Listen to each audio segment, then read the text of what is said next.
આજે 26મી જૂન 2026 આજનો દિવસ આંતરરાષ્ટ્રીય કક્ષાએ નશાખોરી નશાના ગેરકાયદેસર રીતે વેપાર ધંધો કરતા હોય એમના વિરુદ્ધના દિવસ છે.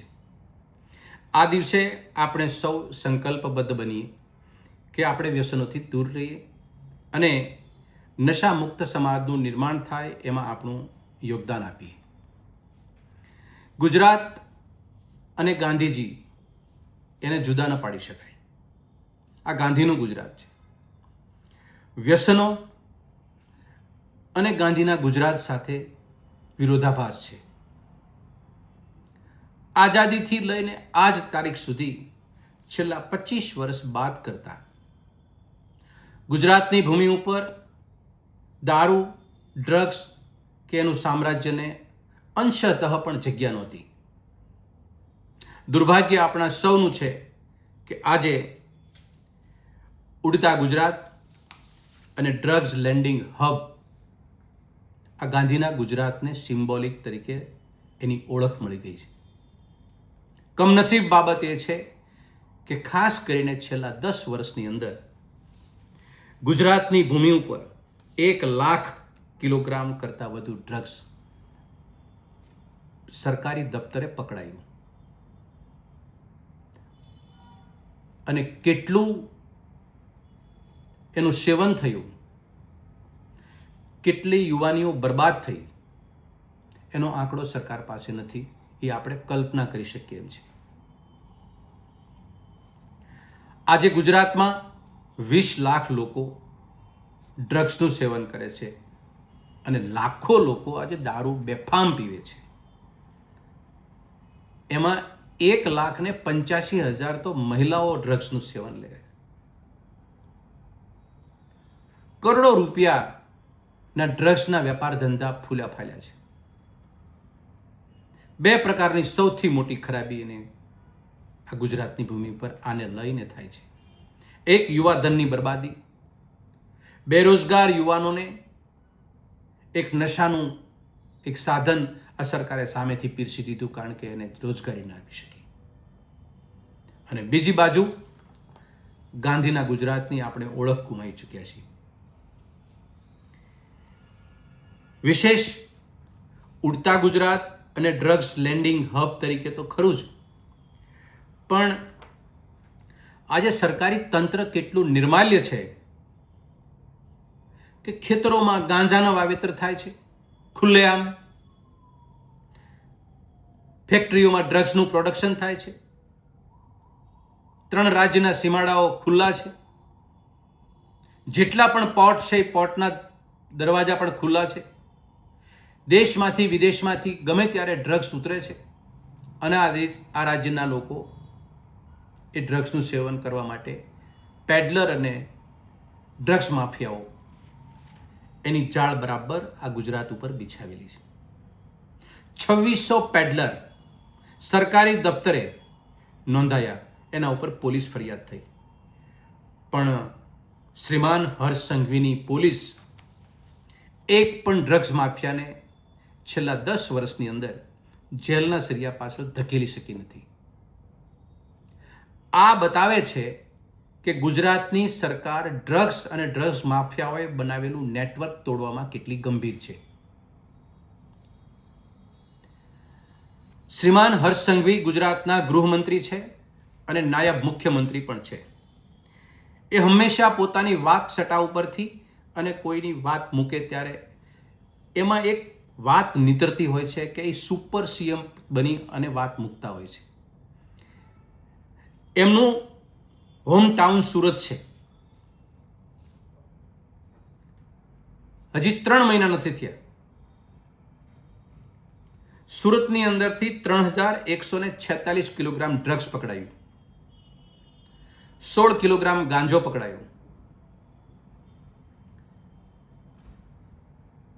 એક પણ ડ્રગ્સ માફિયાના નેટવર્કની ચેઇન પકડવા માટે પોલીસે કોઈ કામગીરી ન કરી.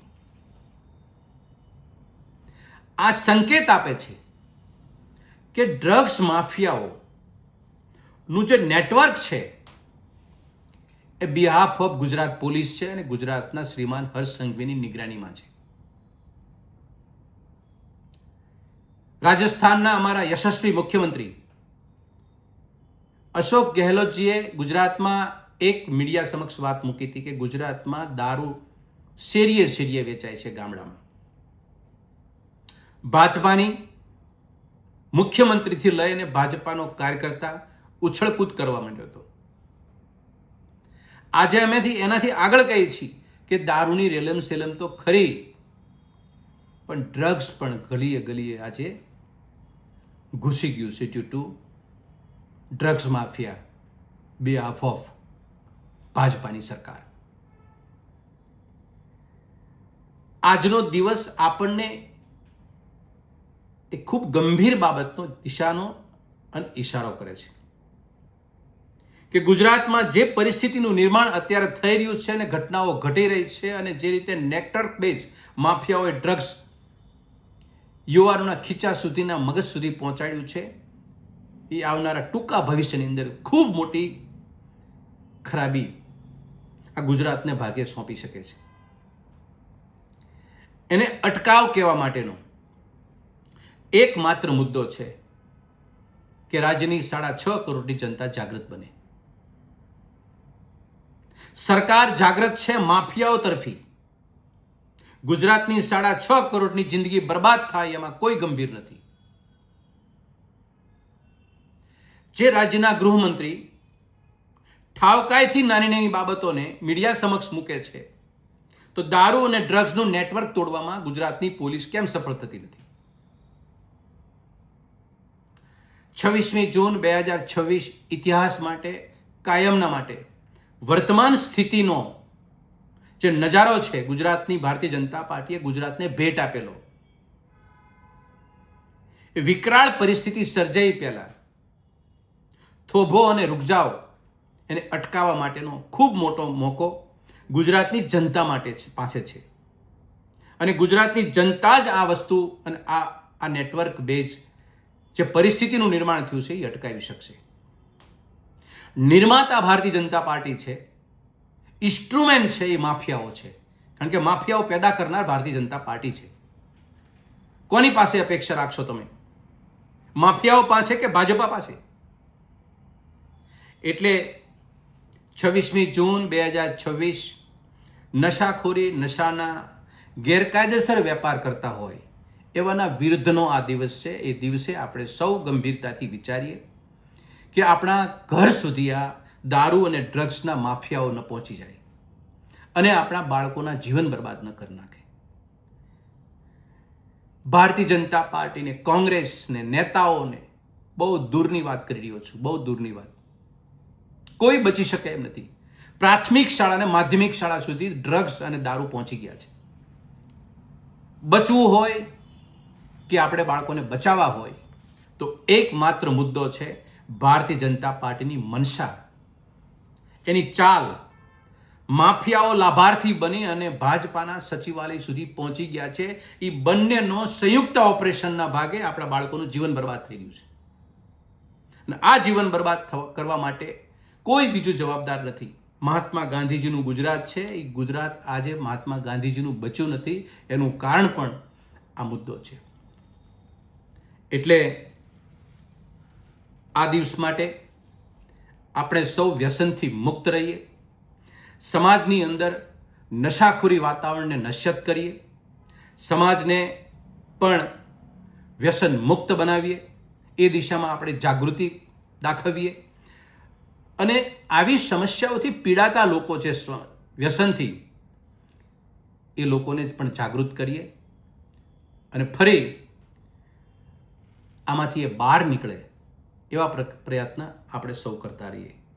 ફરી આ દિવસે આપ સૌને ખૂબ ખૂબ શુભેચ્છા. જાગૃત રહેવા સાથે આપનો ખૂબ ખૂબ આભાર. ધન્યવાદ.